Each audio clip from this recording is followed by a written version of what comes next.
This just in. Apparently, people are still trying to document their investigative interviews with pen and paper. More on this breaking story at 11. Back to you, Bruce.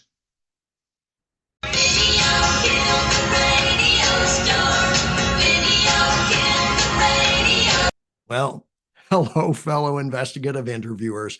Welcome to another episode of The Practitioner. This session is about how to effectively inform an interviewee that the interview will be recorded.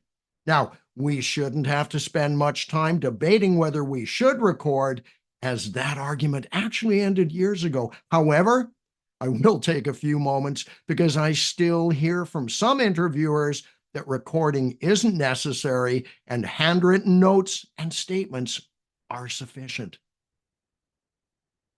Folks, recording an interview is a best practice and the only way to truly and accurately document the content of the investigative conversation.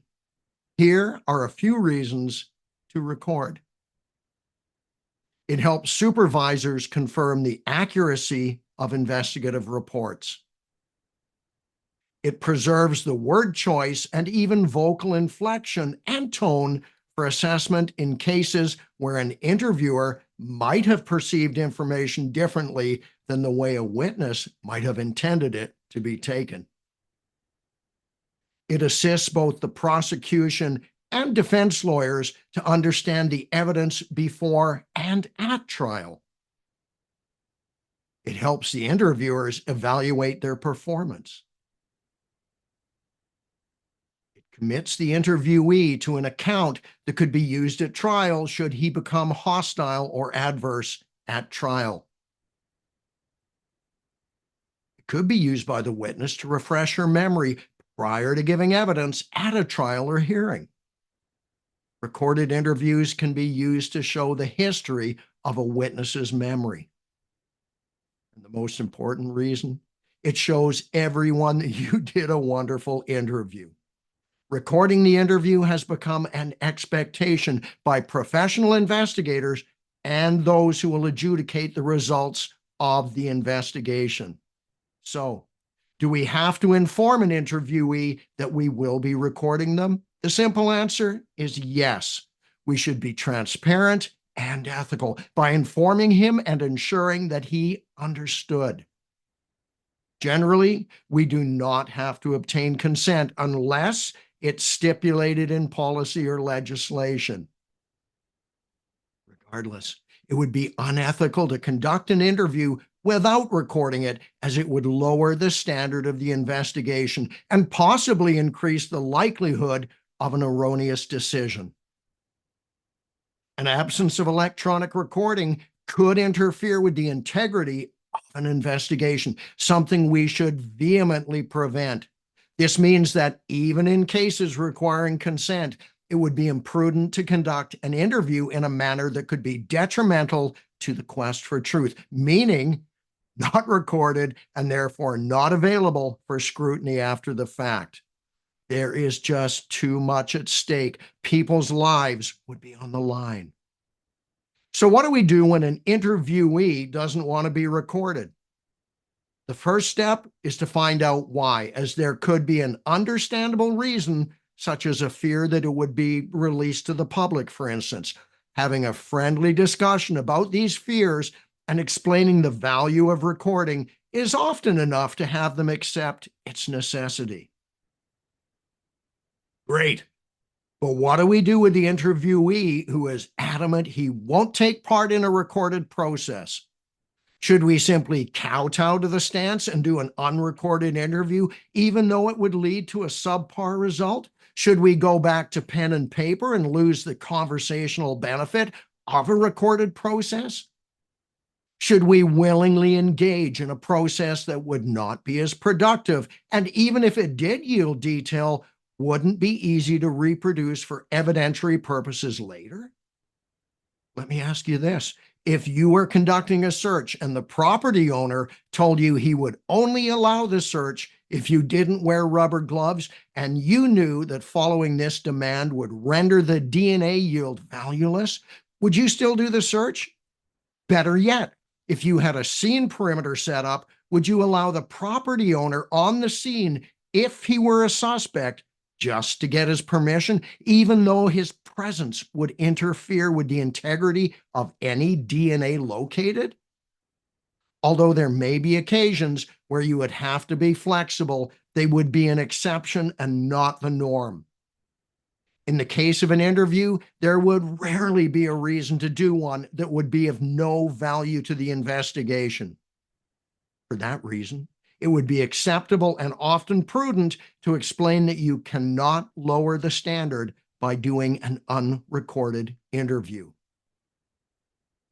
It would be wise, however, to explain the choices open to the interviewee and possible consequences of deciding not to be interviewed. I often say something along these lines. Fred, I cannot and will not force you to take part in an interview if you don't want to. Having said that, I am not in the practice of lowering the investigative standard by not recording our entire time together today. The consequences of not recording are just too hazardous. To be absolutely clear, this means that the interview cannot go ahead if it isn't recorded. I will respect your choice should you tell me you do not want to be interviewed, but I also want it to be an informed decision. For that reason, I would like to explain the potential consequences of choosing not to be interviewed. And by choosing not to be recorded, you will be choosing not to be interviewed. Do you understand this part? Yeah, sure do. I don't agree with it, though. That's okay, Fred. I'm fine with that. Now, I want to be clear on another point. If you choose not to be interviewed, you would be depriving yourself of an opportunity to provide input into the investigation at this point. This means that the findings might be based on decisions formed without your input. If you want the investigation to include what you believe is important, I encourage you to volunteer to take part in a recorded interview. Otherwise, the evidence and information available might lead to a belief that is not what you had expected. What would you like to do today, Fred?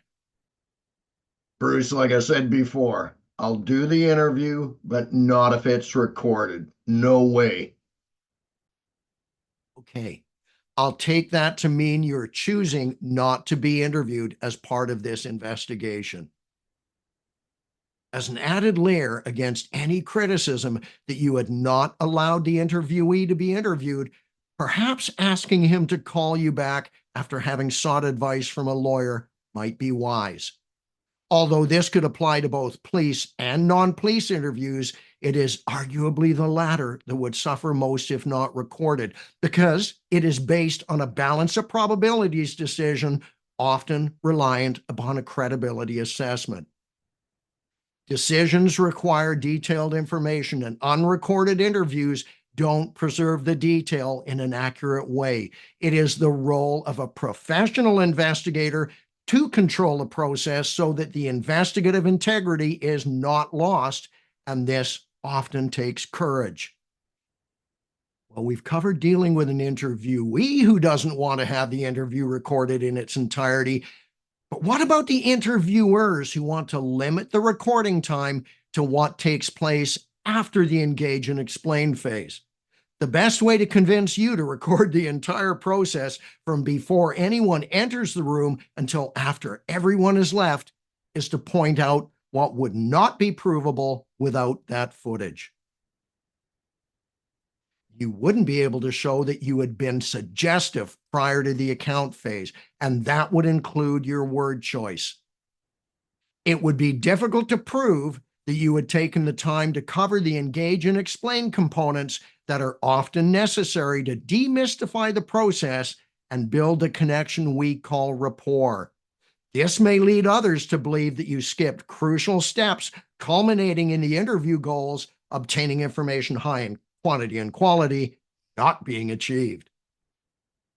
You wouldn't be able to prove that you had given legal obligations, such as the audio-video warning, and ensured that the interviewee had unequivocally understood them. You would lose an opportunity to evaluate the preliminary part of the process, such as how you presented a teach to talk or cognitive instruction. If you can't prove what you did before the account, you will have a harder time proving that the content should be treated as being reliable. Rest. You might find it difficult to prove to others that you did a fantastic job. Now, this is not an exhaustive list, but I hope it has convinced you that this lights on to lights off approach may make your life easier when the daggers come out at a hearing or trial. Let's talk now about a few arguments against recording that I keep hearing from people. One is that it costs too much to transcribe every interview. Well, here's an easy solution to that one. Generally, you don't need to transcribe every interview unless it is needed for a hearing or trial or some other purpose that requires a transcript. Prior to that point, a well-written report would be acceptable. It's often a problem with the reporting, having poorly written reports that do not reflect the interview as opposed to an issue with the recording itself. Another argument is that it scares people so much they don't talk during the interview. Well, this is far from being true. And following an explanation, the vast majority of people aren't dissuaded because they are being recorded.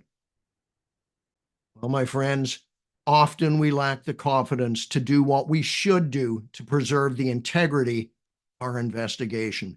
If someone challenges you, attempt to gain cooperation through explanation. If that doesn't work, professionally and politely explain that an interviewee does have the power to choose whether to be interviewed, but does not have control over every part of the process, particularly if it could detract from the goals. That's all for today. Cheers.